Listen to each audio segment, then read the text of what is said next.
वृंदावन के एक संत की कथा, जो श्री कृष्ण की आराधना करते थे। उन्होंने संसार को भूलने की एक युक्ति की। मन को सतत श्री कृष्ण का स्मरण रहे, उसके लिए महात्मा ने प्रभु के साथ ऐसा संबंध जोड़ा कि मैं नंद हूँ, बाल कृष्ण लाल मेरे बालक हैं। वो लाला को लाड़ लड़ाते, यमुना जी स्नान करने जाते तो लाला को साथ लेकर जाते, भोजन करने बैठते तो लाला को साथ लेकर बैठते। ऐसी भावना करते कि कन्हैया मेरी गोद में बैठा है, कन्हैया मेरी दाढ़ी खींच रहा है। श्री कृष्ण को पुत्र मानकर आनंद करते। श्री कृष्ण के ऊपर इनका वात्सल्य भाव था। महात्मा श्री कृष्ण की मानसिक सेवा करते थे। संपूर्ण दिवस मन को श्री कृष्ण लीला में तन्मय रखते, जिससे मन को संसार का चिंतन करने का अवसर ही न मिले। निष्क्रिय ब्रह्मा का सतत ध्यान करना कठिन है, परंतु लीला विशिष्ट ब्रह्मा का सतत ध्यान हो सकता है। महात्मा परमात्मा के साथ पुत्र का संबंध जोड़कर संसार को भूल गए, परमात्मा के साथ तन्मय हो गए। श्री कृष्ण को पुत्र मानकर लाड़ लड़ाने लगे।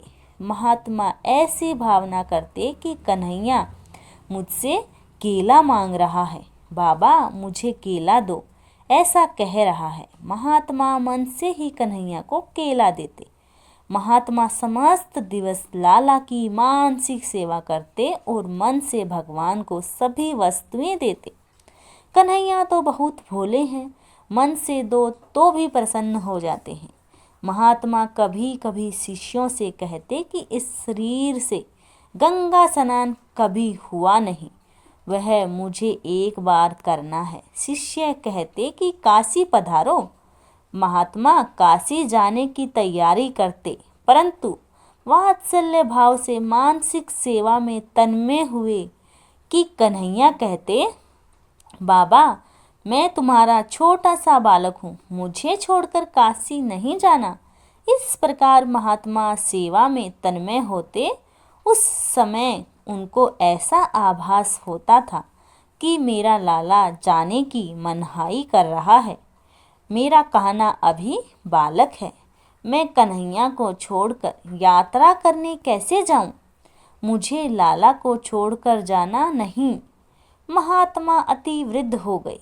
महात्मा का शरीर तो वृद्ध हुआ, परंतु उनका कन्हैया तो छोटा ही रहा, वह बड़ा हुआ ही नहीं। उनका प्रभु में बाल भाव ही शिथिल रहा और एक दिन लाला का चिंतन करते करते वे मृत्यु को प्राप्त हो गए।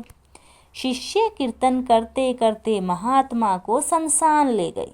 अग्नि संस्कार की तैयारियां हुई। इतने ही में एक 7 वर्ष का अति सुंदर बालक कंधे पर गंगा जल का घड़ा लेकर वहां आया। उसने शिष्यों से कहा, ये मेरे पिता हैं, मैं इनका मानस पुत्र हूँ। पुत्र के तौर पर अग्नि संस्कार करने का अधिकार मेरा है, मैं इनका अग्नि संस्कार करूँगा। पिता की अंतिम इच्छा पूर्ण करना पुत्र का धर्म है। मेरे पिता की गंगा स्नान करने की इच्छा थी, परंतु मेरे कारण ये गंगा स्नान करने नहीं जा सकते थे, इसलिए मैं यह गंगा जल लाया हूँ। पुत्र जिस प्रकार पिता की सेवा करता है, इसी प्रकार बालक ने महात्मा के शव को गंगा स्नान कराया। संत के माथे पर तिलक किया, पुष्पों की माला पहनाई और अंतिम वंदन करके अग्नि संस्कार किया। सब देखते ही रह गए। अनेक साधु महात्मा थे, परंतु किसी की बोलने की हिम्मत ही न हुई। अग्नि संस्कार करके बालक एकदम अंतर ध्यान हो गया। उसके बाद लोगों को ख्याल आया कि महात्मा के का तो कोई पुत्र था ही नहीं, बाल कृष्ण लाल ही तो महात्मा के पुत्र के रूप में आए थे। महात्मा की भावना थी कि श्री कृष्ण मेरे पुत्र हैं। परमात्मा ने उनकी भावना पूरी की। परमात्मा के साथ जीव जैसा संबंध बांधता है, वैसे ही संबंध से परमात्मा उनको मिलने आते हैं। एक और छोटी सी कथा दोस्तों, गुरु और शिष्य की। बरसाना में श्री रूप गोस्वामी चैतन्य महाप्रभु के 6 शिष्यों में से एक थे। एक बार भ्रमण करते करते अपने चेले जीव गोस्वामी जी के यहाँ बरसाना आए। जीव गोस्वामी जी ठहरे फक्कड़ साधु। फक्कड़ साधु को जो मिल जाए वही खा ले, जो मिल जाए वही पी ले। आज उनके गुरु आए तो उनके मन में भाव आया कि मैं रोज सूखी रोटी पानी में भिगोकर खा लेता हूँ। मेरे गुरु आए हैं, क्या खिलाऊं इनको। एक बार अपनी कुटिया में देखा, किंतु 3 दिन पुरानी बिल्कुल कठोर हो चुकी एक रोटी थी। मैं साधु पानी में गला गला कर खा लूं। यद्यपि मेरे गुरु साधुता की परम स्थिति को प्राप्त कर चुके हैं, फिर भी मेरे मन के आनंद के लिए कैसे मेरा मन संतुष्ट होगा। एक क्षण के भक्त के मन में संकल्प आया कि अगर समय होता तो किसी ब्रजवासी के घर चला जाता, दूध मांग लेता, चावल मांग लाता। मेरे गुरु पधारे, जो देह के संबंध में मेरे चाचा भी लगते हैं, लेकिन भाव साम्राज्य में प्रवेश करने वाले मेरे गुरु भी तो हैं, उनको खीर खिला देता। रूप गोस्वामी ने आकर कहा, जीव भूख लगी है, तो जीव गोस्वामी उनकी सूखी रोटियों को अपने गुरु को दे रहा था। अंधेरा हो रहा है।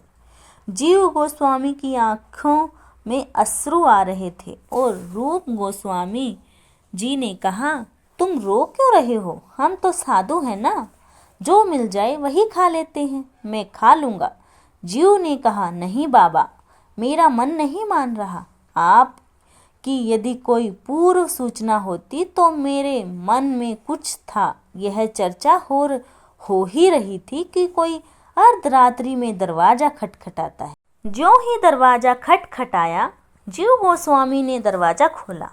एक किशोरी 8-10 साल की लड़की हाथ में कटोरा लिए खड़ी है और उसने कहा, बाबा, मेरी माँ ने खीर बनाई है और कहा है जाओ बाबा को दे आओ। जीव गोस्वामी ने उस खीर के कटोरे को लिया और ले जाकर रूप गोस्वामी के पास रख दिया और बोले, बाबा पाओ। जो ही रूप गोस्वामी जी ने उस खीर को स्पर्श किया, उनका हाथ कांपने लगा।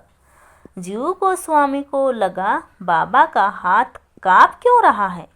पूछा, बाबा कोई अपराध हो गया क्या। तब रूप गोस्वामी जी ने पूछा, जीव आधी रात को यह खीर कौन लाया। बाबा, पड़ोस में एक कन्या है, मैं जानता हूँ उसे, वो लेकर आई है। नहीं जीव, इस खीर को मैंने जैसे ही चख के देखा और ऐसे मेरे मन में रोमांच हो गया। नहीं जीव, तू पता कर कि यह कन्या मुझे किशोरी जी के होने का एहसास दिला रही है। नहीं बाबा, वह कन्या पास की है, मैं जानता हूँ उसको। तब अर्धरात्रि में दोनों गए उसके घर और दरवाजा खटखटाया। अंदर से उस कन्या की माँ निकलकर बाहर आई तो जीव गोस्वामी जी ने पूछा, आपको कष्ट दिया, परंतु आपकी लड़की कहाँ है। तो उस महिला ने कहा, बात क्या है बाबा। तो बाबा ने कहा, आपकी लड़की कहाँ है। तो उसने कहा कि वो तो ननिहाल गई है 15 दिन से। तब रूप गोस्वामी जी तो सुनकर मूर्छित ही हो गए। जीव गोस्वामी जी ने पैर पकड़े और जैसे तैसे श्री जी के मंदिर की सीढ़ियाँ चढ़ने लगे, जैसे एक क्षण में चढ़ जाएं। लंबे लंबे पग भरते हुए मंदिर पहुँचे। वहाँ श्री गोसाई जी से कहा, बाबा एक बात बताओ, आज क्या भोग लगाया था श्री जी श्यामा प्यारी को। गोसाई जी जानते थे श्री जीव गोस्वामी को। कहा, क्या बात हो गई बाबा। कहा, क्या भोग लगाया था। गोसाई जी ने कहा, आज श्री जी को खीर का भोग लगाया था। रूप गोस्वामी जी तो श्री राधे कहने लगे। उन्होंने गोसाई जी से कहा, बाबा एक निवेदन और है आपसे। यदि यह मंदिर की परंपरा के विरुद्ध है कि एक बार जब श्री जी को शयन करा दिया जाए तो उनकी लीला में जाना अपराध है। प्रिय प्रियतम जब विराज रहे हों तो नित्य लीला है उनकी, अपराध है। फिर भी आप एक बार यह बता दीजिए कि जिस पात्र में भोग लगाया था वह पात्र रखा है कि नहीं। तो गोसाई जी मंदिर के पट खोलते हैं और देखते हैं कि वह पात्र है ही नहीं वहाँ पर। गोसाई जी बाहर आते हैं और कहते हैं, बाबा वह पात्र नहीं है वहाँ पर, न जाने क्या बात हो गई। तब रूप गोस्वामी जी ने अपना दुपट्टा हटाया और वह चांदी का पात्र दिखाया। तो बाबा यह पात्र तो नहीं है। तो गोसाई जी ने कहा, हाँ बाबा यही पात्र तो है। तब रूप गोस्वामी जी ने कहा, श्री राधा रानी 300 सीढ़ियाँ उतरकर मुझे खीर खिलाने आई थी। हमारी किशोरी पधारी थी, राधा रानी आई थी। उस खीर को मुख पर रगड़ लिया। सब साधु संतों को बांटते हुए श्री राधे करते हुए फिर कई वर्षों तक श्री रूप गोस्वामी जी बरसाना में ही रहे। और हे करुणा निदान, इस अधम पतित दासी को ऐसी पात्रता और ऐसी उत्कंठा अवश्य देना कि इन रसिकों के गहन चरित्र का आस्वादन कर अपने को कृतार्थ कर सकूं। धन्यवाद दोस्तों।